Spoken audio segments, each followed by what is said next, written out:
Bagi kita yang hidup di era modern, kayaknya peta persaingan sepak bola global itu ada di tangan Brazil, Argentina, Prancis, atau Jerman aja yang pernah menguasai atau mengangkat Piala Dunia akhir-akhir ini. Tapi ternyata pada semua masa itu ada salah satu monster yang punya kekuatan mematikan dan juga sangat ditakuti lawan-lawannya. Tapi sekarang dia udah gak ada di Google Maps kalian. Nah, pada babak ini kita akan mengintip sebuah lembaran sejarah kelam saat batas negara bergeser. Kemudian perang saudara meletus dan juga politik dengan kejam membubarkan salah satu timnas terbaik di dunia. Hubungan antara sepak bola dan geopolitik sebenarnya akan selalu bergerak beriringan, di mana sebuah tim nasional seringkali menjadi simbol kekuatan supremasi ideologi suatu bangsa di mata dunia. Ketika sebuah negara mengalami pergolakan politik yang hebat, entah itu karena runtuhnya paham komunisme, dekolonisasi, atau perang etnis yang berdarah, tim sepak bola mereka adalah pihak pertama yang langsung merasakan dampaknya secara instan. FIFA sebagai badan tertinggi sepak bola pun sering dibuat pusing karena harus memikirkan hukuman-hukuman yang diterima para anggotanya itu. Bahkan makanya sering kita ngeliat kan FIFA itu standar ganda. Biasanya mereka akan langsung menentukan status hukum, poin ranking, dan juga hak keikutsertaan sebuah timnas yang negaranya sudah dinyatakan bubar di tengah jalan saat kualifikasi sedang berlangsung. Nah, di sini kita akan melihat bagaimana mesin perang Uni Soviet harus terpecah menjadi 15 negara bagian. Kemudian menyaksikan tragedi generasi emas Yugoslavia yang batal tampil di turnamen besar akibat sanksi perang, hingga romansa perpisahan elegan Cekoslowakia yang menyisakan kepedihan mendalam.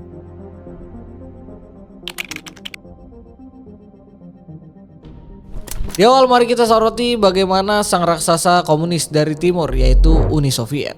Di era puncaknya antara tahun 1950-an hingga 1980-an, timnas Uni Soviet yang identik dengan jersey merah menyala adalah perwujudan dari kedisiplinan militer, kekuatan fisik tanpa batas, dan juga organisasi taktik kolektif yang sangat presisi di bawah mistar gawang legendaris Lev Yashin. Uni Soviet bukanlah tim semenjana di dataran Eropa. Mereka adalah juara edisi pertama Piala Eropa 1960, langganan menembus babak perempat final Piala Dunia, dan selalu menjadi momok menakutkan bagi tim-tim liberal barat.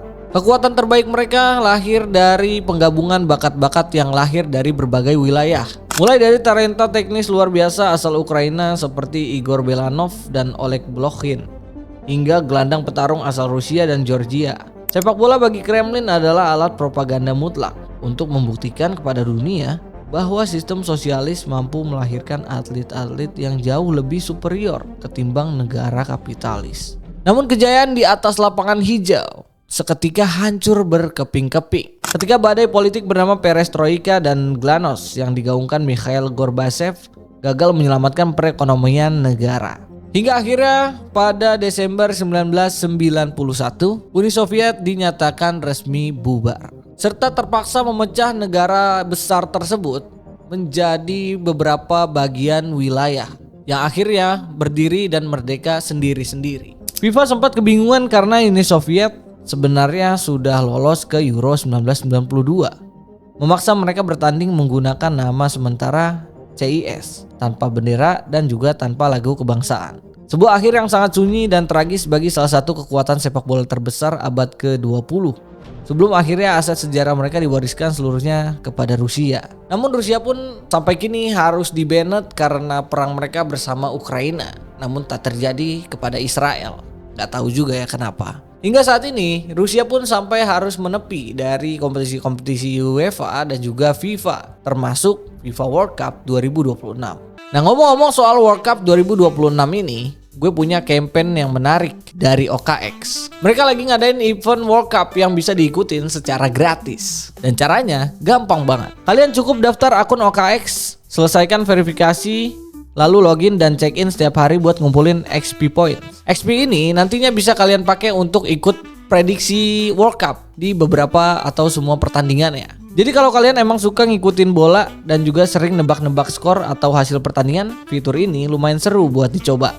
Nah, selain check-in harian, sebenarnya kalian juga bisa dapetin XP dengan cara ngundang teman buat main. Jadi makin aktif ngumpulin XP, makin besar juga kesempatan buat ikut campaign dan juga bersaing di leaderboard yang hadiahnya total sampai 19M atau setara 16,6 Bitcoin.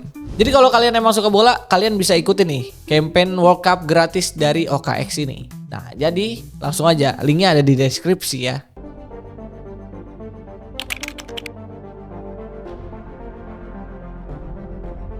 Jika runtuhnya Uni Soviet sebenarnya bisa dikatakan relatif aman, hal yang sangat berbeda justru menimpa Yugoslavia.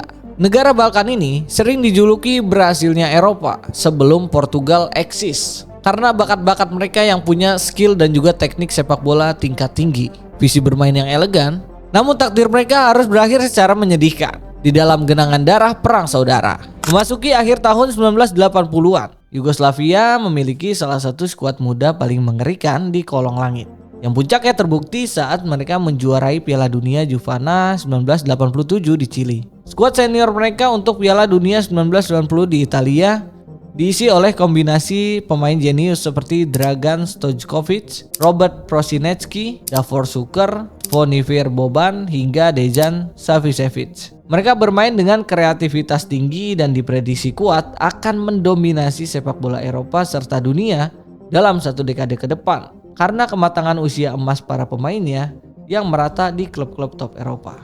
Sayangnya, keharmonisan di ruang ganti terpaksa harus runtuh saat wafatnya Presiden Josip Broz Tito memicu bangkitnya sentimen etnis ultranasionalis yang berujung pada meletusnya Perang Balkan yang sangat berdarah pada tahun 1991. Para pemain yang dulunya berpelukan merayakan gol kini terpaksa saling angkat senjata di dunia nyata karena etnis mereka Kroasia, Serbia, dan Bosnia saling membantai satu sama lain. Tragedi puncaknya terjadi menjelang Euro 1992. Di mana Yugoslavia yang sudah mendarat di Swedia secara resmi diusir pulang oleh UEFA dan PBB akibat sanksi embargo perang internasional. Menghapus paksa mimpi satu generasi emas sepak bola yang paling berbakat dalam sejarah Balkan akibat ego konflik kemanusiaan politisi mereka. Kalau misalkan kalah di lapangan karena adu taktik atau kalah jumlah gol itu tentu udah menyakitkan. Tapi kalau dilarang bertanding akibat negara lu sedang hancur lebur karena perang, itu adalah level terpedih bagi seorang pemain sepak bola di masa itu.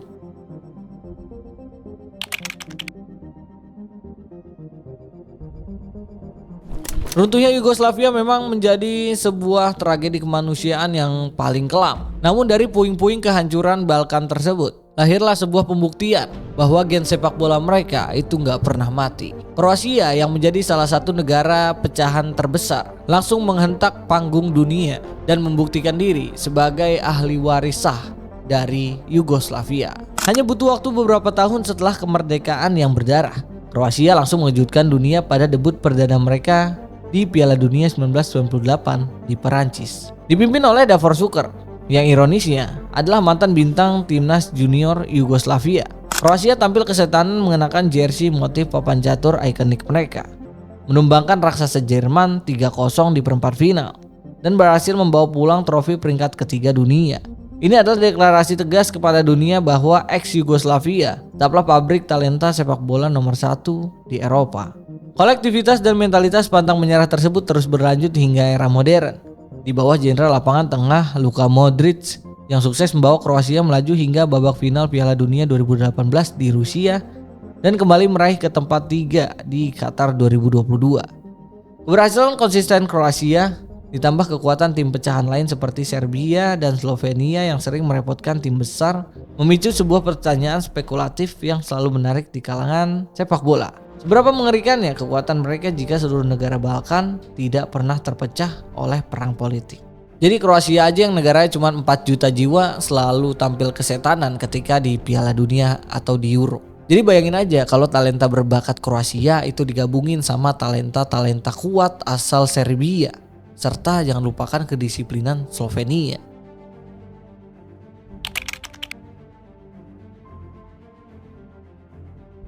Jika Uni Soviet itu runtuh karena krisis hebat, dan Yugoslavia itu hancur karena perang saudara, maka kisah babak keempat ini akan jadi contoh perpisahan paling elegan dan paling dewasa dalam sejarah sepak bola. Kita akan bicara soal Cekoslovakia, negara Eropa Tengah yang pernah 2 kali jadi finalis Piala Dunia pada edisi 1934 dan juga 1962. Cekoslovakia adalah kekuatan sepak bola konvensional yang sangat dihormati dengan gaya bermain mereka yang taktis, disiplin, dan melahirkan talenta pemenang Ballon d'Or seperti Josep Masopust. Namun runtuhnya pengaruh komunisme di Eropa Timur membuat elit politik dari kedua etnis utama, yaitu Ceko dan juga Slovakia, sepakat bahwa jalan terbaik mereka adalah berpisah secara baik-baik. Proses perpecahan politik yang terjadi pada 1 Januari 1993 ini dikenal dengan istilah sangat puitis, yaitu Velvet Divorce atau perceraian bludru. Karena berjalan sepenuhnya damai tanpa ada satupun peluru yang lepas dari selongsongnya. Keunikan sejarah itu bisa terjadi karena saat kesepakatan cerai itu ditandatangani, Cekoslovakia itu lagi sedang berjuang di babak kualifikasi Piala Dunia pada tahun 1994. Alih-alih langsung membubarkan tim, para pemain dan etnis Ceko dan Slovakia menunjukkan profesionalisme luar biasa mereka dengan sepakat tetap bermain bersama di sisa kualifikasi di bawah nama unik RCS. Meskipun pada akhirnya mereka gagal lolos ke Amerika Serikat karena kalah selisih poin di laga-laga penentu. Pelukan perpisahan antar pemain di pertandingan terakhir RCS menjadi salah satu momen paling mengharukan dan romantis, menandai berakhirnya eksistensi salah satu nama besar di buku sejarah secara terhormat. Jadi mungkin ini adalah bentuk perpisahan paling berkelas, karena politik mungkin bisa memisahkan paspor mereka, tapi di atas lapangan persahabatan mereka selalu tetap terjalin. Dan semua itu bisa terjadi di babak kualifikasi Piala Dunia. Nah, buat kalian yang suka banget ngikutin World Cup atau Piala Dunia, kalian bisa banget ikutan campaign dari OKX tadi dengan cara daftar akun, selesaikan verifikasi, lalu check in setiap hari buat kumpulin XP yang bisa kalian pakai buat ikutin prediksi pertandingan World Cup. Dan kalian akan berkesempatan mendapatkan hadiah-hadiah menarik.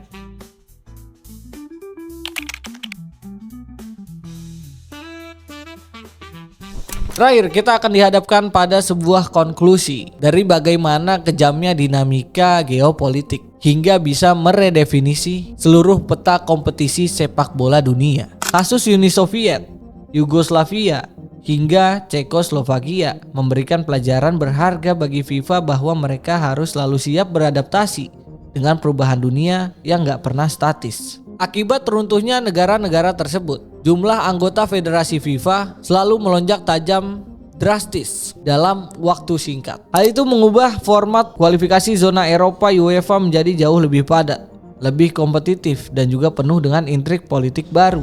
FIFA bahkan terpaksa mengeluarkan aturan tegas yang melarang tim dengan konflik politik untuk berada dalam satu grup kualifikasi, seperti larangan mempertemukan Rusia dengan Ukraina dengan membanet Rusia atau Serbia dengan Kosovo demi mencegah terjadinya gesekan fisik antar supporter yang radikal di dalam stadion. Di era modern dengan format baru Piala Dunia 2026 yang memperluas kuota menjadi 48 peserta, negara-negara pecahan ini mendapatkan peluang emas yang jauh lebih besar untuk unjuk gigi di panggung dunia. Sejarah telah membuktikan bahwa meskipun sebuah negara bisa dihapus dari peta dunia oleh penguasa politik, gairah, bakat, dan juga cinta masyarakatnya terhadap sepak bola tidak akan pernah bisa dimusnahkan oleh hukum atau senjata apapun. Mereka hanya akan lahir kembali dengan nama dan warna jersey yang baru, tapi dengan cinta yang sama.